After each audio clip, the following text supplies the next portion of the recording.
కాంగ్రెస్ వాదులు మహిళా సోదరులు కాంగ్రెస్ తర్వాత ఎలక్ట్రానిక్ మీడియా ప్రింట్ మీడియా అందరికీ నమస్కారం చెందుకు ఈ కార్యక్రమం 61 సంవత్సరాల క్రితం జవహర్లాల్ నెహ్రూ గారు చనిపోవడం జరిగింది. ఇవాళ రోజు ఆయన భారతదేశానికి 16 సంవత్సరాలు ప్రధానమంత్రిగా పనిచేయడం జరిగింది.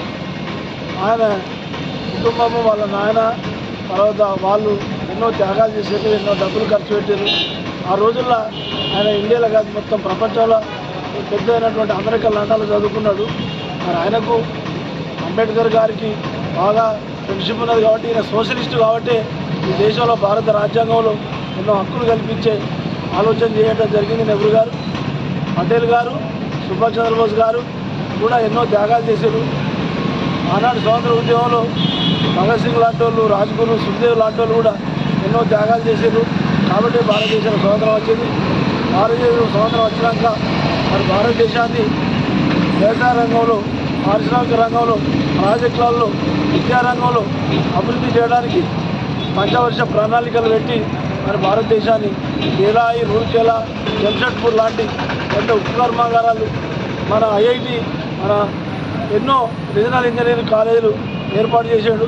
వాళ్ళ మునిమనోరాలే పోయిన సంవత్సరం నవంబర్ 24 నాడు హుస్నాబాద్కు ప్రియాంక గాంధీ గారు వచ్చి మనకు మెడికల్ కాలేజ్ కూడా ఎన్నికలలో ఇస్తానని చెప్పడం జరిగింది. అంటే ఇన్ని త్యాగాలు చేసిర్రు కాబట్టే మనం వాళ్ళ అడుగుజాడలో పోవాలి. ఈ దేశానికి మరి 10 సంవత్సరాల నుంచి మోడీ నాయకత్వంలో ఎవరైతే ప్రభుత్వం నడుస్తుందో మరి వాళ్ళు ఈ దేశాన్ని విచ్ఛిన్నం చేసే కార్యక్రమాలు చేస్తూ ఉన్నారు.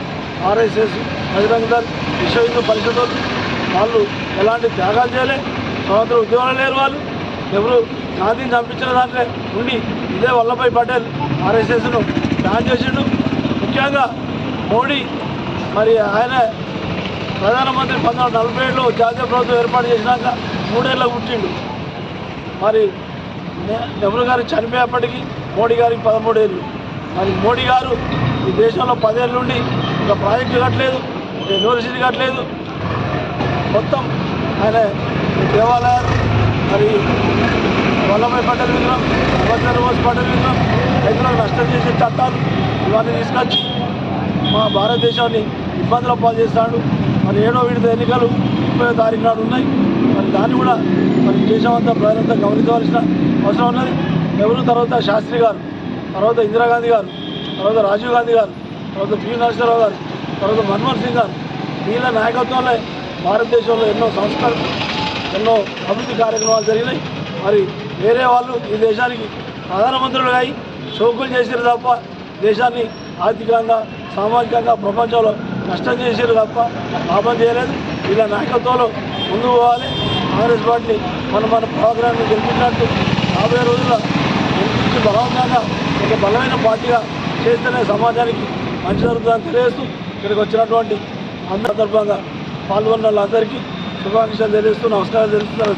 ఈరోజు హుస్నాబాద్ పట్టణంలో నెహ్రూ మాజీ ప్రధాని నెహ్రూ గారి వర్ధంతి కార్యక్రమానికి ఇచ్చేసిన సీనియర్ కాంగ్రెస్ నాయకులు, మహిళా సోదరుమణులు, యూత్ కాంగ్రెస్ నాయకులందరికీ,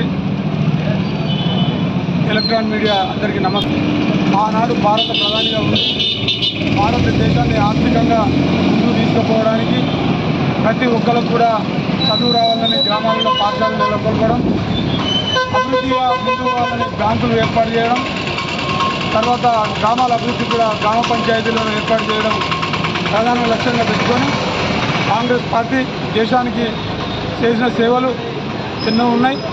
అప్పటి నుంచి ఇప్పటి వరకు కూడా మరి ఇందులో పార్టీ దేశం కోసం ప్రాణాలు అర్పించి వాళ్ళ త్యాగాలని ఇవాళ ముందుకు ఆశయాలను ముందుకు తీసుకుపోవాలని ఈ సందర్భంగా తెలియజేస్తూ సెలవు తీసుకుంటాం. నెహ్రూ గారి వర్ధంతి కార్యక్రమాన్ని కాంగ్రెస్ పార్టీ ఆధ్వర్యంలో ఘనంగా నిర్వహించడం జరిగింది. ఆనాడు నెహ్రూ గారు అప్పుడు మంచి ఆర్థికమైన కుటుంబంలో పుట్టిన వ్యక్తి. అతను లాయర్గా ఎంతో విద్యా బుద్ధులున్న నాయకుడు. అప్పుడు స్వతంత్ర ఉద్యమంలో గాంధీ గారి మాటలకు ఆకర్షితులై ఉద్యమంలో పాల్గొనడం జరిగింది నెహ్రూ గారు తాను ఆ ఉద్యమంలో ఉన్నప్పుడు అప్పుడున్న బ్రిటిష్ ప్రభుత్వం వాళ్ళు అరెస్టు చేయగా తను జైల్లో ఉన్నా కూడా వాళ్ళ కూతురైన ఇందిరాగాంధీకి లెటర్లు రాయడము, ఆయన మంచి భక్త కూడా కొన్ని పుస్తకాలు కూడా రాయడం జరిగింది. అలాంటి పుస్తకాల్లో పిల్లలను ఎలా పెంచాలి, పిల్లలకు ఎలాంటి బుద్ధులు నేర్పాలి అని చెప్పేసి అలాంటి ఉత్తరాలు రాయడం జరిగింది ఇందిరాగాంధీకి. అప్పుడు స్వతంత్రం వచ్చిన తర్వాత అతను ఒక ప్రధానమంత్రిగా ఆనాడు నియమించడం జరిగింది.